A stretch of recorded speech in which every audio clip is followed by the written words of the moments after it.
Is this George? Is this the right number? Yes, sir, it is. Okay. How you doing today, buddy? Well, today's exciting. It's laundry day. Well, you know, it's always nice to know that your superstar rock stars are just like the rest of us that got to wash their own undies every now and then. Yeah, but now, it's weird how, power trips out here on the road. So all of a sudden now, for some reason, I'm doing the cruise laundry too. How did you get rooked into doing the crew laundry along with your own? I lost a bet. Well, there you go. Is that why you're in Austin right now, or did you relocate? No, we're on the road. We're just we got a show coming up here, and we're just we're out here for a second. We're working our way towards back east, and then we're going to go down to Florida. Then we get on that Monsters of Rock cruise, and then we got a few other things after that, and then that's it. So, yeah, we're just working our way across the country. So, did you lose the bet for the entire tour or just this one stop? Well, my understanding, it was for the entire tour, but they're saying no. It's a one day. Every day is unique, and so I relitigate tomorrow's deal. And let me phrase it this way: doing laundry was better than the alternative. Okay, now what was the alternative? You got to share that part. I got off easy. But the laundry thing, the way it explained it to me, it's actually good for me. It's kind of like part of my guitar training. It's like a wax on, wax off thing. Oh, okay. I get it. Kind of a meditative thing for you. Karate Kid. Gotcha. Speaking of your guitar, obviously the greatest advice you can give any aspiring guitarist is to never stop practicing. But since you're doing the upcoming Rock and Roll Fantasy Camp in Fort Lauderdale, and you got a bunch of guys who are mostly just hobbyists who have a bunch of money to go on vacation, is there a piece of advice you end up giving those people at Rock and Roll Fantasy Camps about their guitar playing? Well, I would say just practicing in general is not necessarily the point. It's practicing with a purpose. In other words, I'm guilty of sometimes just sitting down and going through playing just without thinking, and just doing what my fingers just reflexively do, and that isn't necessarily doing me much good, But to expand your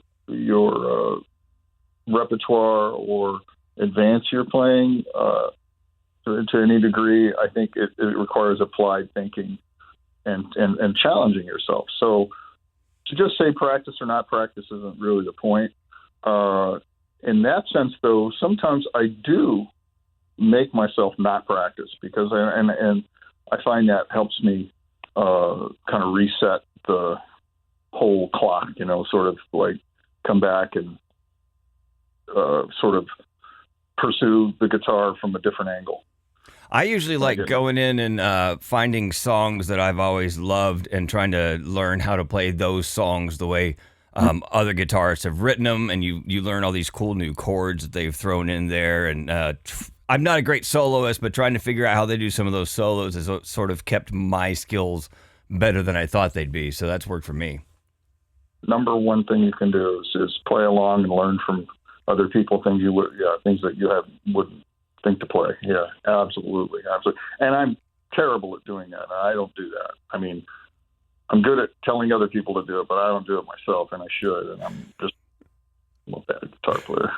Is there a guitar player out there that if you were to force yourself to, okay, I'm going to learn how he's doing this, is there somebody that you go, I'm going to start with, like, a Steve Vai or an old Eddie Van Halen or something? Alan Holdsworth. Ah. So you'd but I don't know if that's even possible because I have one of his instructional VHS tapes, and I bought a VHS machine just so I could watch it, and it's hilarious and also disturbing because he doesn't have this traditional theoretical language to translate what he does. He makes up these colored, insanely complicated charts, graphs with different colors and lines and dots and intersecting lateral this and that, and with all these strange explanations with words that he just makes up. So he invents this whole new language, and it's just on this easel with the paper, and he keeps turning over the next page and the next page, and he has a little pointer stick, and he's explaining it like a professor, but it's like learning logic or something. Is he one of those guys that's like hopping back and forth across that line between genius and insanity, where sometimes you're like, this is brilliant, and sometimes you go, this guy's effing nuts? No, it's just he's created this, he's definitely genius level. He's just created this whole new language and way of playing and interpreting his music. It's just insane. I mean, and I didn't even know how to begin to understand it or emulate it or mimic it in any way. I have no idea what's going on there. And he does it. It's crazy. So let's go. Sorry, go ahead. Anybody that has lost hope, well, I can't master the scales or the whatever. I go, I'll beat her this guy and listen to him. Let's go back a little bit to the earlier days. I've talked to Jeff Pilson a couple of times. Last time he and I talked, I asked him about having Robert Englund on the Dream Warriors video with Dokken, how that had to be a little fun and a little creepy. And apparently he's just a really fun guy to be around. You got grabbed by him in the video back in the day. How was Robert Englund in there? He came in really handy because his razor blade hands are really good at dispensing cocaine. Which is what we used them for, and that made a really good photo op, by the way. I love it. Is that photo out there somewhere, or do you have it hidden in the archives? The photo of us with him in full makeup with his hands, claws on, in the trailer, those are out there, but I don't think we took pictures doing those.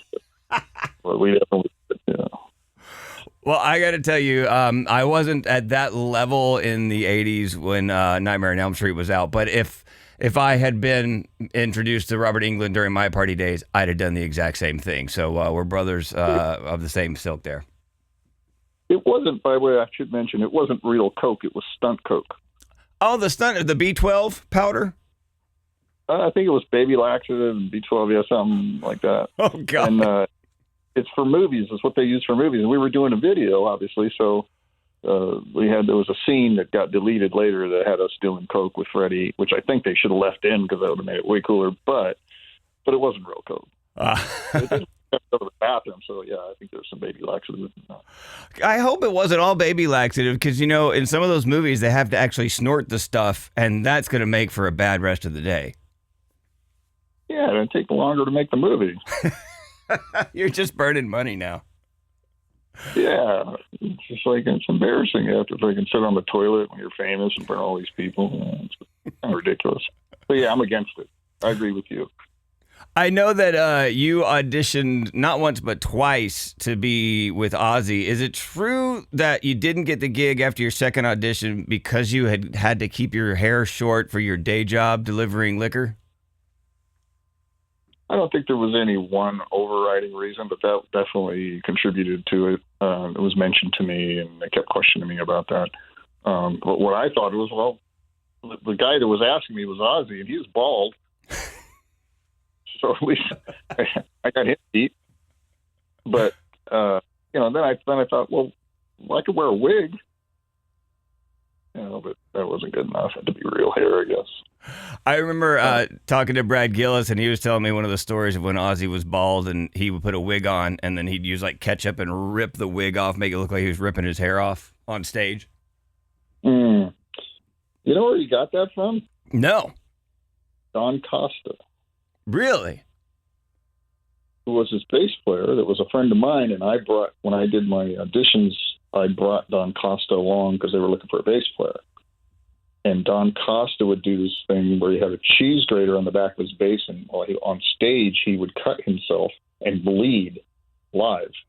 Wow. And I'm guessing that that's what Ozzy was pulling that from, mimicking. Because he did that after Don Costa was in the band for a while. Because I didn't get the gig, obviously, after that experience, but Don Costa did. He was in the band for a second. That is taking your performance to a whole new level when you're willing to just cut yourself with a cheese grater. Ow. Well, my theory is he was just trying to distract people in the fact that he wasn't a very good bass player.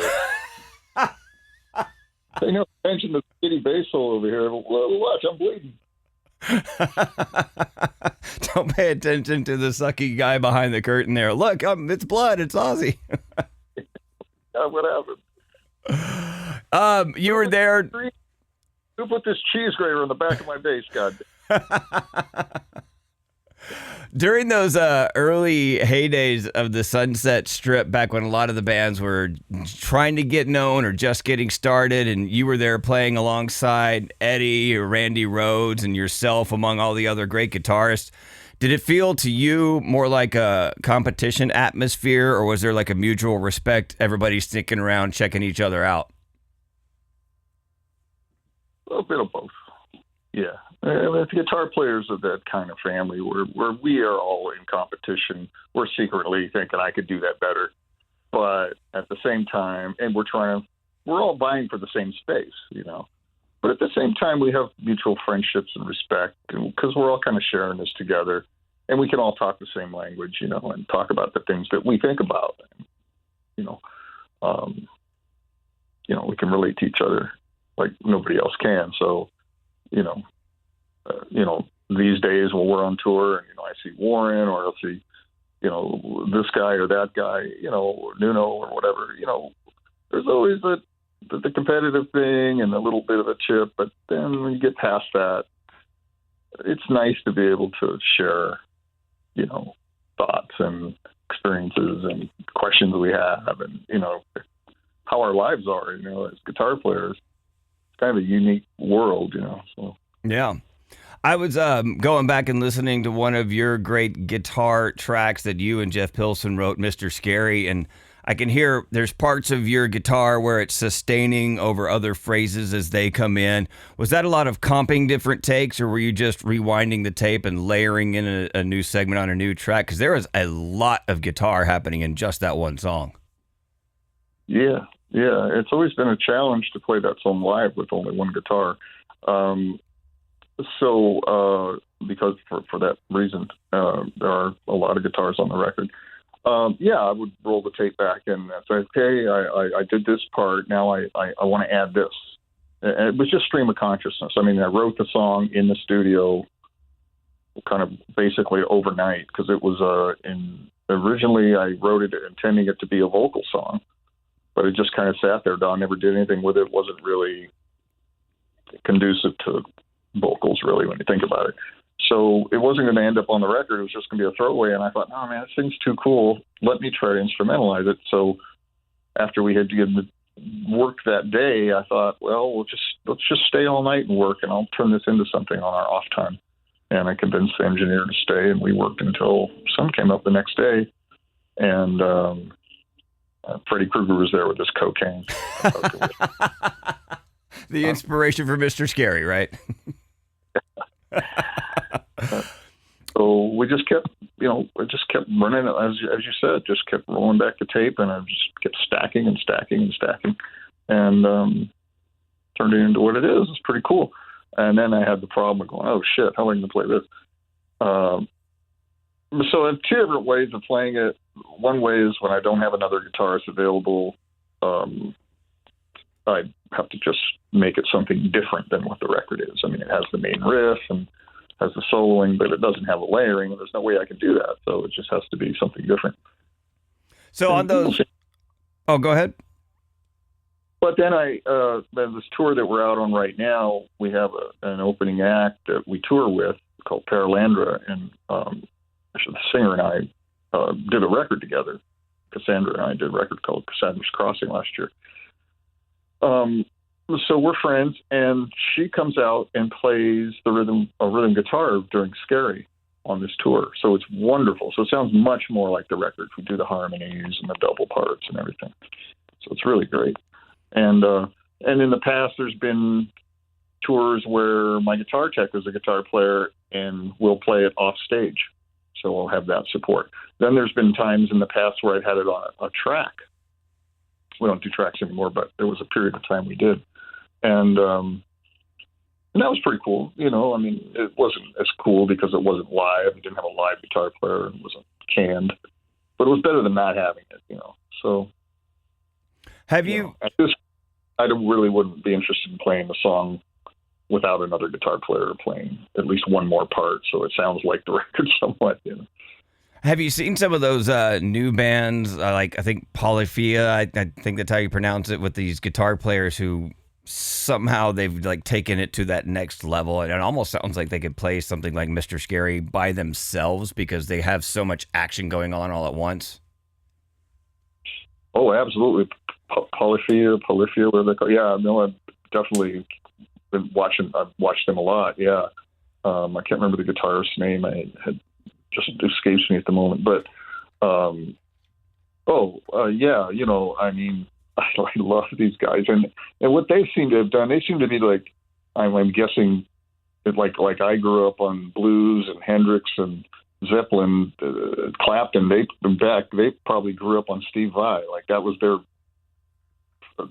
first influence, and then they took it from there, you know, and then they took all the distortion out of it, which is really fascinating. So then they have this hip hop and pop element to it. Yeah, I mean, they're really evolving, you know, the genre, whatever you want to call it, taking guitar to a place where it hasn't been before. Yeah, and playing it that clean, I mean, you know, distortion gives you a chance to hide tiny little imperfections or slips, but super clean like that, everything is just right out there for everybody to hear. Mm-hmm. Yeah, it also limits you. I mean, when you're playing clean. It can be limiting in a sense because distortion and sustain obviously are another tool that you can use to do more things. So, you know, but there's times you want that clean, not necessarily that clean, but even like a country clean, because sometimes you just want to hear the fingers and the strings. Yeah. And being in the way. Speaking of the tone and the sounds, being a guitar player myself, I always like to geek out on gear and ask the pros what they use. I know you started as a Kramer guy, but most of your career have been in ESP guitars. Do you have a particular amp you love or a pedal or overdrive that you always have with you to create your George Lynch sound? Well, I mean, I've used a million things throughout the decades, and I always seem to have achieved, you know, like this many paths to the same mountain. I end up getting there somehow. So I don't know if the gear is that important as far as defining what my tone. It's more like in your head, and you find a way to get there. But having said that, I mean, the Gear Quest for me is so fun. I love it. Like most guitars, I just am so in love with gear. I'm doom scrolling on Reverb all the time, looking up stuff and trying stuff. So, and the heart of my rig is I think for most guitar players, the guitar, but for me, it's the amp. I've always been more of an amp guy than a guitar guy. So, and my current amp that I'm just in love with and really wouldn't want to tour without it is an 81 JCM 800, which has been operated on by Dan Gower in England, and then he put in the transparent loop. And there's a certain thing with the circuit that has to happen with these 800s, apparently, for them to be the great ones. And some of them came from the factory great, and others didn't. And Gower knows how to make that happen. Certain values and certain caps and resistors in the circuit. And then when I get all that done, I install my Mr. Scary module in the V2 socket, and I engage that, and that just does an organic thing, kind of like an extra stage game. Well, I guess technically it's an extra stage game. It is a mod, a plug-in mod, but it's very organic, and it just makes everything better. That's all I'm going to say. Turn it off, bypass it, and just run the amp. The amp sounds fine, sounds good on its own. You just do that, and you get that extra 25% of just like, okay, I run a delay in the loop and an old Malaysian chip tube screamer out front that, I don't really need. I have enough gain, but I'll step on it for more, sometimes for heavy rhythms, like Mr. Scary, Tooth and Nail, When Heaven Comes Down, something like that needs a focused low end that's tighter and not so floppy. But for solos, I'll turn it off a lot of times. I'm wondering, Marshall just came out. Obviously, modeling, I don't think will ever compare sound and tone-wise to actual tube amp gear, but they just came out with some modeling pedals that, like JCM 800 pedals, that people are saying are pretty damn close. I wonder if they're actually going to come out being as quality as people are talking about sound-wise. Pretty damn close as might as well be 1,000 miles away. Is in that last 10%, 5%, 1%. If it's not there, it's not there. Very well said, my friend. George Lynch, going to be doing the Rock and Roll Fantasy Camp, South Florida, Fort Lauderdale, Whole Lotta Rock Camp, Volume 2. Thank you so much for calling in today, my friend. It's been an honor to talk to you, buddy. You as well. Okay. Hopefully I will see you soon, and